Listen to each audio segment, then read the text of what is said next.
review of the trailer hitch that goes on the back of our truck to provide some extra space. I'm going to show you how to put it on and what you get with it.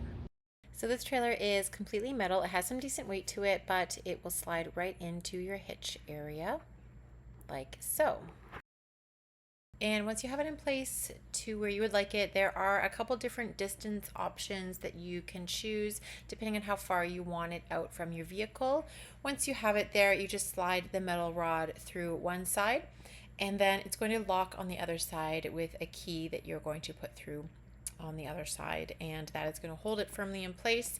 And your rack will have a little bit of give to it as you're traveling, and that is okay.